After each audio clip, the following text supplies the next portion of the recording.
ఏ వర్గాన్ని తీసుకున్నా కూడా ఈరోజు ఏ పథకాన్ని తీసుకున్నా కూడా గత ప్రభుత్వానికి మీ బిడ్డ ప్రభుత్వానికి ఎంత తేడా ఉందో ఒక్కసారి గమనించమని చెప్పి మిమ్మల్ని అందరినీ కూడా కోరుతా ఉన్నా.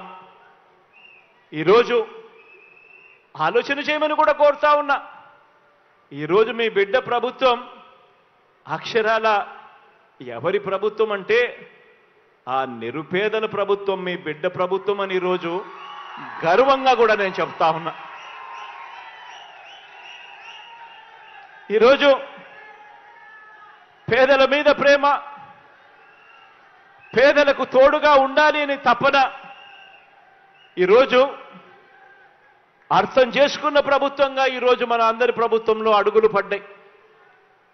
ఈరోజు గమనించమని అడుగుతా ఉన్నా. మొట్టమొదట ఇళ్ల నిర్మాణాన్ని తీసుకోమని అడుగుతా ఉన్నా. ప్రతి అడుగులోనూ కూడా మార్పు కనిపిస్తుంది. ప్రతి అడుగులోనూ కూడా పేదల పట్ల ప్రేమ కనిపిస్తుంది. అక్క చెల్లెమ్మల పట్ల ఒక మంచి అన్న ఆప్యాయత కనిపిస్తుంది. ప్రతి పథకము తీసుకోమని అడుగుతా ఉన్నా. ఏ పథకము తీసుకున్నా కూడా మొదట ఇళ్ల నిర్మాణమే తీసుకోండి. గత ప్రభుత్వంలో పేదలకిచ్చిన ఇళ్ల పట్టాలు ఎన్నో తెలుసా? అక్షరాల ఒక 0. గతంలో పేదలకు ఇళ్ల పట్టాలు ఇవ్వాలి అన్న ఆలోచనలు సైతం జరగలేదు. పేదలు ఎలా బ్రతుకుతున్నారు, వారికి మంచెలా చేయాలి అనే ఆలోచనే చేసిన పాపాన పోలేదు ఎవరు కూడా.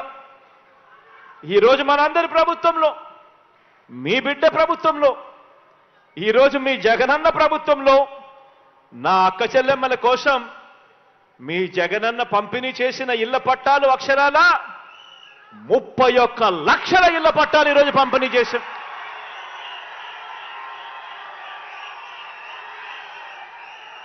ఎప్పుడు జరగని విధంగా, ఎప్పుడు చూడని విధంగా నా అక్క చెల్లెమ్మల పేరు మీద రిజిస్ట్రేషన్ చేసి మరి నా అక్క చెల్లెమ్మల కోసం, నా అక్క చెల్లెమ్మలను లక్షాధికారులను చేయాలి, నా అక్క చెల్లెమ్మలకు ఒక నీడ ఉండాలి, ఒక గూడు ఉండాలి అని ఆలోచన చేసిన పరిస్థితి గతానికి భిన్నంగా ఈరోజు మీ బిడ్డ ప్రభుత్వంలో జరుగుతూ ఉంది.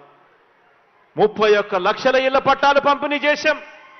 అందులో కడుతున్నవి అక్షరాల మరో 22 లక్షల ఇళ్లు ఈరోజు నిర్మాణంలో ఉన్నాయి.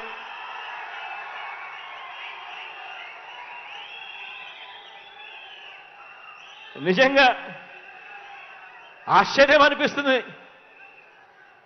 మీ బిడ్డ ఇంతగా తప్పిస్తూ అక్క చెల్లెమ్మలకు మంచి చేయాలి, ఆ కుటుంబాలకు తోడుగా ఉండాలి, పేదరికంలో ఉన్న వాళ్లకు అండగా నిలబడాలి అని మీ బిడ్డ పరిగెడతా ఉంటే 5 సంవత్సరాలు గతంలో సీఎంగా ఉన్న ఒక ఆయన ఉన్నాడు. ఆయనకు ఒక దత్తపుత్రుడు ఉన్నాడు.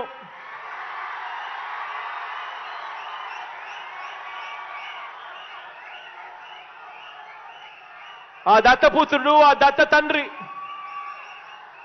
ఇద్దరు కలిసి ఎన్నికలప్పుడు 2014లో ఇద్దరు కలిసి 2014లో ఎన్నికలప్పుడు వాళ్ళ ఎన్నికల ప్రణాళికలో, వాళ్ళ మేనిఫెస్టోలో వాళ్ళు చెప్పిన మాట, ప్రతి పేదవాడికి 3 సెంట్ల స్థలం, అందులో ఇల్లు కట్టిస్తాము అని చెప్పి మేనిఫెస్టోలో వాగ్దానం చేసి చివరికి కనీసం 1 సెంటు భూమి కూడా ఇచ్చిన పాపాన పోలేదు వీళ్ళిద్దరూ కలిసి. కానీ ఆనాడు మాత్రం ఆ దత్త తండ్రి అక్క చెల్లెమ్మలను, పేదవాళ్లను అడ్డగోలుగా మోసం చేస్తే ఈ దత్తపుత్రుడు ప్రశ్నిస్తానన్న వ్యక్తి కనీసం ఏ ఒక్కరోజు ప్రశ్నించకపోగా కనీసం కేంద్ర ప్రభుత్వానికి ఒక లేఖ కూడా రాయలేదు. కానీ ఇదే దత్తపుత్రుడు ఇవాళ మీ బిడ్డ అక్షరాల 31 లక్షల ఇళ్ల పట్టాలు నాకు చెల్లెమ్మలకిచ్చి అందులో 22 లక్షల ఇల్లులు ఈరోజు మీ బిడ్డ కడతా ఉంటే అక్క చెల్లెమ్మల ముఖాలలో సంతోషాన్ని చూడడానికి ప్రయత్నం చేస్తా ఉంటే కేంద్ర ప్రభుత్వానికి లేఖ రాస్తాడు ఈ దత్తపుత్రుడు.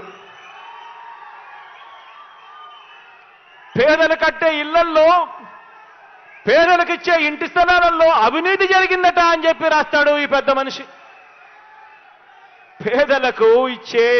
పేదలకు కట్టే ఇళ్లల్లో అవినీతి జరిగిందని రాసి ఆ ఇల్లు కట్టే కార్యక్రమం కూడా ఆపించాలని దిక్కుమాలిన ఆలోచన చేయగలిగిన వ్యక్తి ఎవరైనా ఉన్నారు అనంటే అది కేవలం ఈ అన్యాయస్తులు మాత్రమే అని చెప్పి మాత్రం ఈ సందర్భంగా తెలియజేస్తా ఉన్నా.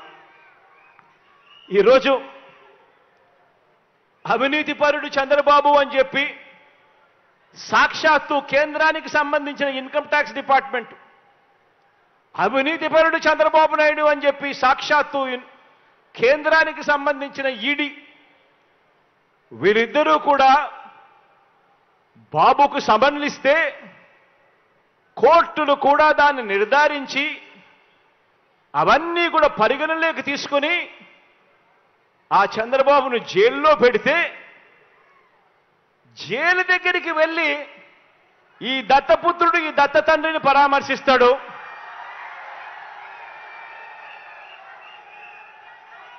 పరామర్శించి ఇంత అవినీతిపరుడు ప్రపంచంలో ఎక్కడా లేకపోయినా కూడా ఈ పెద్ద మనిషి చాలా మంచోడని ఈయన సర్టిఫికెట్ ఇస్తాడు. అక్కడేమో అవినీతి జరిగినా కూడా మాట్లాడాడు ఈ పెద్ద మనిషి. మన ప్రభుత్వం విషయానికి వచ్చేసరికి మాత్రం అవినీతి జరగకపోయినా కూడా